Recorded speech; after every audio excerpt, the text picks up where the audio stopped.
Oke guys, Assalamualaikum, balik lagi dengan Jaki. Hari ini tanggal 20 Februari 2022 pukul 22 lewat 6 menit dan laporan keuangan XL sudah keluar guys ya. Jadi gini guys, kalau lu menanyakan kepada gua ya guys ya, Bang lu milih Indosat atau XL? Gua akan menjawab tidak keduanya. Tidak keduanya.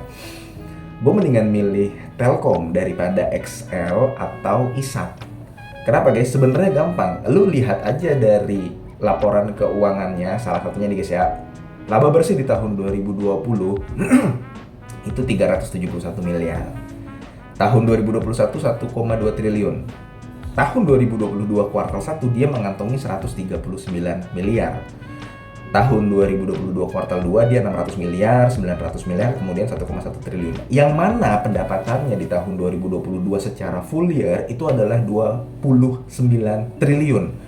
Laba bersihnya 1,1 triliun. Berarti net profit marginnya itu adalah 10% dari 29 kan 2,9 triliun, 5% 1,45 triliun. Berarti di bawah 5% guys. Kecil sekali. Makanya ini yang gue katakan kemarin di video Indosat juga gue sudah sebutkan, gue kurang suka dengan bisnis telco. Kenapa? Yaitu lu gampang lihat dari ROE, lihat dari net profit margin aja dia sudah kecil.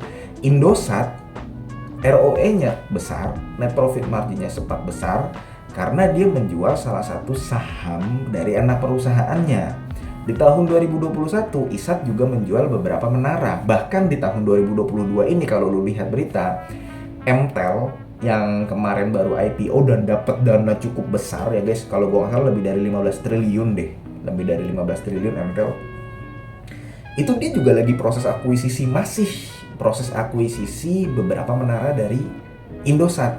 Karena gini guys, untuk bisnis telco dia punya aset, punya menara juga, beban operasionalnya besar sehingga ya laba bersihnya jadi kecil.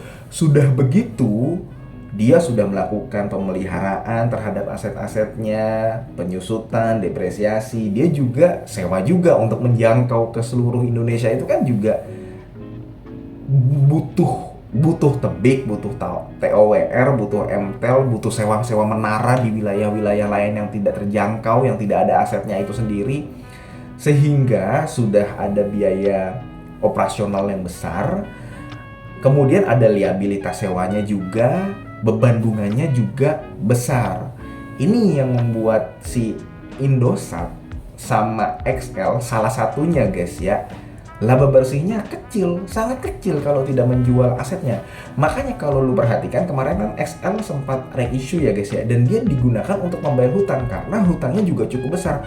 Lu perhatikan rasio hutangnya XL itu baik hutang liabilitas jangka pendek ya dan liabilitas jangka panjang itu besar sekali. Jadi ya bagaimana caranya? Ya salah satunya reissue atau ya menjual menara, menjual aset. Jadi gitu guys. Nah, kemudian ke depannya bagaimana? Apakah udah gak menarik? Ya untuk saat ini tidak menarik. Kalau misalkan memang harus masuk telco, ya gue milih Telkom. Saking tidak senangnya gue dengan XL dengan ISAT saat ini ya guys, bukan selama-lamanya karena nanti akan ada masanya ya XL sama ISAT ini menarik untuk dikoleksi. Tapi saat ini tidak.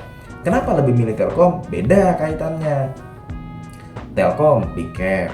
Orang asing kalau mau masuk IHSG yang ngelihatnya apa sih?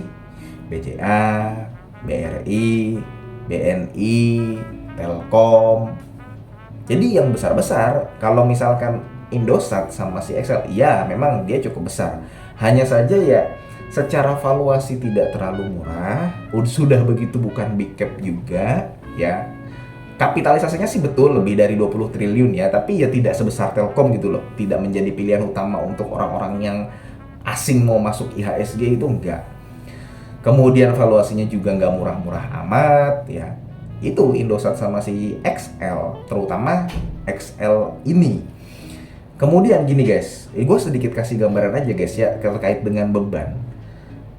Kalau misalkan ya gue punya usaha ya, gue punya usaha bengkel dan gue beberapa kali mencoba untuk kan kalau bengkel itu kan butuh kendaraan sebenarnya, kendaraan operasional. Butuh motor lah untuk beli part, kemudian untuk keperluan ngambil motor konsumen dan sebagainya. Intinya untuk kegiatan operasional.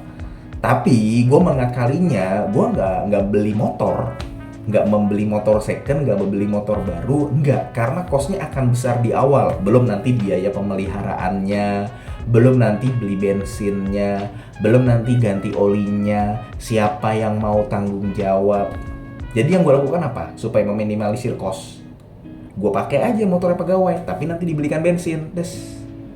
Itu yang gue lakukan untuk meminimalisir cost, daripada motornya gue beli kemudian nanti gue harus melakukan perawatan dan sebagainya. Nah sebenarnya yang gue lihat ya, ini gue nggak tahu ya, kalau gue melihatnya begini guys, Indosat kan sudah sudah beberapa kali melepas asetnya, Menara ya terutama. Menurut gue itu untuk jangka panjang bagus, gue cukup mengapresiasi karena gini, kita udah memiliki beberapa perusahaan pemain infrastruktur kayak Menara, Tebik, TOWR, MTEL ya. Jadi nanti si perusahaan provider ini, si Indosat, XL, dia cukup menyewa aja, tidak perlu melakukan pemeliharaan. Ya pemeliharaan boleh lah, tapi depresiasi penyusutan ada, tapi tidak terlalu besar. Jadi cukup melakukan sewa saja. Seperti itu yang dilakukan. Kalau gue melihatnya seperti itu, tapi barangkali lu ada yang benar-benar menguasai industri telekomunikasi, boleh komen di bawah. Nah, gue melihatnya Indosat sudah mulai melakukan hal tersebut. Di samping nanti bisa menyelamatkan neracanya, ya sudah lah. Nanti kita melakukan sewa saja terhadap MTEL dan sebagainya. Karena itu guys, bebannya terlalu besar dan NPM-nya beserta dengan ROE-nya perusahaan telekomunikasi, terutama XL, itu kecil sekali. Itu yang membuat XL ini menjadi tidak menarik. Terus kemudian kalau kita lihat dari valuasinya ya nggak murah nggak mahal. Jadi paling itu aja guys kalau misalkan XL. Ingat guys, sebuah saham yang bisa memberikan return besar adalah saham yang turunnya paling dalam. Pada saat pandemi, makanya kenapa gue suka akhir-akhir ini membahas saham konstruksi. Bukan membahas sih, tapi gue suka saham konstruksi, suka saham properti. Kenapa? Karena waktu pandemi turunnya itu dalam banget. Nah pada saat itulah kita masuk. Makanya salah satu portofolio gue itu ada Alam Sutra, ada Jaya Konstruksi. Jaya Konstruksi kan udah naik juga. Bisa nggak Jaya Konstruksi nanti menyentuh angka 200-300? Bisa.